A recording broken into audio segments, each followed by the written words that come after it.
ஏழேழு ஜென்ம பந்தம் மனைவி என்பது, இதில் நீ வேறு நான் வேறு யார் சொன்னது?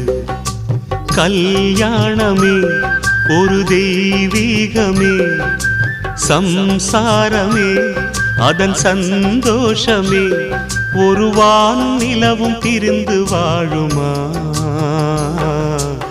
ஏழேழு ஜென்ம பந்தம் மனைவி என்பது, இதில் நீ வேறு நான் வேறு யார் சொன்னது?